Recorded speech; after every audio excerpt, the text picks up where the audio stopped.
What was the reason that you went to therapy? The reason I went to therapy in the beginning was because I wanted to have conversations about things or aspects of life that, in my experience, I found people were more interested in running from. In the conversations that I was having with people, I wanted to get to the soul quick. I didn't want to talk about sports and girls and cars and work. I wanted to speak about life. I wanted to speak about the aspects of life that encourage us to talk about those other, more superficial parts of life in an attempt to run from the more substantiated portions of life or aspects of life. And I found that those are conversations that people want to have with people who are close to them, not necessarily a stranger that they may meet at a bar or in a pool hall. I thought speaking with a therapist would be a great way to actually have conversations about the things that actually matter to me, which is what makes us who we are. Why are we not executing on the plans that we said we have for ourselves? Where do we see ourselves in 10 years? Why? Like these more in-depth questions that are really the more intriguing aspects of life as we begin to age, as we enter our latter 20s and early 30s. At least that's what I said to myself. I now see that wasn't true. But that was a way for me to justify going to therapy without feeling like something was wrong, even though I knew something was wrong. That's why I even entertained the idea. And I accepted that something was wrong when I turned 27. Turning 27 for me was monumental because it was my champagne birthday, quote unquote. That's what they call it. So essentially, in the States, a champagne birthday is whatever age you're turning, if that matches, if the number of that age matches the number of the day you was born in that month, it's the champagne birthday. So I was born on the 27th. I was turning 27. So it was my champagne birthday. And I had these plans about what I was going to do. I was going to turn up because I normally don't turn up. So this was my champagne birthday. I was going to finally do it big. So I thought. And I ended up being at a funeral on my birthday. I had a cousin she had thyroid cancer. I had gone to see her in the hospital and she was doing pretty well. If she didn't tell you she had cancer, you wouldn't believe she did. She was literally in the bed working, closing real estate deals in the hospital. And they were going to send her home in about 2-3 more days. They were just running some more tests. I saw her in the hospital. Everything was cool. And then I left. But this was months before my birthday. About a week before my birthday, maybe 2, she was back in the hospital. And it was bad. So the cancer had come back, but it was very aggressive. So pretty much had it wrapped around all of her organs, pretty much. And she was gonna die. So I went to see her in hospice. And for some reason I was very optimistic, even though I was going to hospice. I was thinking, she could still pull back. She could still make it. And then I remember walking past the room she was in. And I looked in the room and it looked, there was somebody in the bed, but I was like, that can't be her. So I walked down the hall and the hospice was pretty much empty. They had to have 20 rooms on that floor. And I only remember seeing 2 people, right? And they were in different rooms. So I went to the help desk and I asked the woman, I'm here for this person. Can you tell me what she is, please? She said, yeah, she's right there. You walk past her. This was the room that I looked in. And I was thinking, this can't be her. Because she looks so different. And I'd never seen cancer kill someone like this. I've never seen someone go from being extremely lively in the bed moving around, sitting Indian style in a hospital bed, closing deals on the phone, talking to you, eating, just almost like we were at a house, to being in a hospital bed. And it was clear she wasn't going to leave this place. This was going to be her last stop. And I remember leaving that hospital and thinking, man, life is so fragile. Life is so fragile. 2 weeks later, we were at her funeral. And it was my birthday. And I remember seeing my family there. And I remember thinking to myself, this is what happens when you don't face yourself. This is what happens when you don't take responsibility for your life. This is what happens when you lean on drugs and alcohol and sex and the other spoils of life, the distractions in life. This is what happens when you don't take yourself seriously enough to do the shadow work, to admit that something is wrong and deal with it while you still have a fighting chance.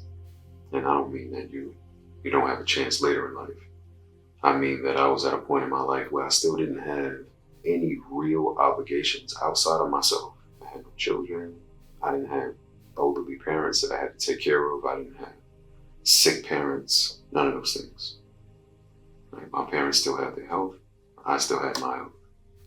And what was interesting to me about that day was I had planned to celebrate. I had planned to celebrate my life with this champagne birthday. But I planned to do all the things that don't really promote life. Drinking, that doesn't promote more life. Smoking, that doesn't promote more life. Staying up all night, that doesn't promote more life.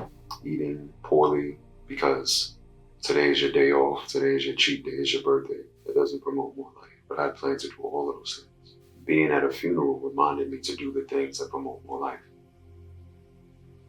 And essentially what it also did, was it made it very clear to me that I was interested in doing those things as a means of distraction from the thing that I should have been doing, which was addressing my abandonment issues. And being at the funeral reminded me of where those abandonment issues came from. I didn't celebrate my birthday that day. Definitely not in the way that I had planned to. I went to a funeral and I went home. I bought a bottle of wine, I drank it by myself. I think I may have had a glass with Anthony. That was it. And for the first time in my life, I admitted to myself that I wasn't exempt from the issues of the hood. They call it the drama of the gifted child, where you grow up under certain circumstances. It has a negative effect on pretty much everyone around you. You kind of adopt the savior archetype. So you don't give yourself an opportunity to really acknowledge the fact that these circumstances have had a negative impact on you as well, because you take on the role of saving everybody around you, or trying to. So it's almost as if, yeah, this can happen to that person, but not me. This didn't happen to me. I see this happen to him, I see this happen to her, but that's not happening to me. I'm helping them. I'm going to help them. I'm going to do these things to fix my family. I'm going to see my family as my responsibility. I'm going to fix the situation. And because I adopted that identity, at least on the surface, I didn't pay attention to the fact that I had also adopted some coping mechanisms to help me combat the issue of abandonment that I was facing. But that day it became very apparent to me, and I decided I wasn't going to run from it. I was going to face it. I say that to say, I understood that I had abandonment issues at 27, and I accepted it at 27. I should say that, because I understood it before 27, but I accepted it at 27. I didn't start therapy until I was 30, and because I still kind of had this savior archetype going on, this warrior protector archetype going, although though I knew that I had abandonment issues, I still told myself another story consciously as a means to go get the help that I knew I needed subconsciously. So I told myself I just wanted to have a deep conversation. And that's what therapists do. They go to that place with you that I really need help. And that became apparent the last conversation we had, the last conversation I had with that therapist. Because in the beginning, it was still like, yeah, we all having these deep conversations or whatever. But it wasn't really a conversation. It was really somebody asking me about me. And that wasn't normal. I had spent much of my time with the people around me talking to them about them. This is part of my early days of coaching that I didn't get paid for, that I didn't charge for. I would spend so much of my time talking to people about them. Wasn't really a whole lot of emphasis on me. And I liked it that way. Not because I didn't want anybody to know anything about me, but because when you suffer from abandonment issues over an extended period of time, what you learn is how to abandon yourself. So even when people ask me about me, I would talk a little bit about myself, but I wouldn't really give very much. And I was really good at redirecting the conversation back to the person. And that was a way of redirecting that person's attention so that they would not talk about me or ask me questions about me. And in them becoming distracted by the conversation about themselves, I can use that as validation of the abandonment that I was feeling, even though I was provoking the abandonment. Because again, subconsciously, I had become good at abandoning myself. And again, when I was 27, I realized that. And I became very angry when I realized that. I became angry with myself. So that's when I knew I was going to go get therapy. But again, it was still a challenge for me to do it, which makes it easier to understand the challenges that other people face, because I remember experiencing it. And because I experienced it for so long, there's a breadth of understanding, but also a depth of understanding. And when that happens, you get a better feel for the nuance. I became better at seeing people who were hiding in plain sight. That's how I knew. And that was the reason why I wanted to go get therapy. I don't know if that's the right way to say that. Go get therapy. Go into therapy.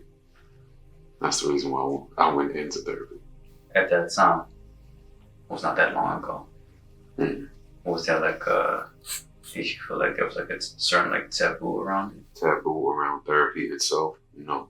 In fact, it was a conflict it was an internal conflict for me because it didn't match my identity. My identity was the provider. My identity was the protector. My identity wasn't the wounded soldier. So to acknowledge the wound was inconsistent with how I saw myself, even though I had the realization at 27. That realization did not shift me entirely. It shifted me a bit, more so subconsciously than consciously. Consciously than subconsciously. But my subconscious was a little slower on the draw. It took some time for my subconscious to come around to that idea. So I didn't see it as something that was wrong for other people, or something that was unnecessary for other people. But I definitely saw it as something that wasn't necessary for me, or wasn't mandatory for me, I should say.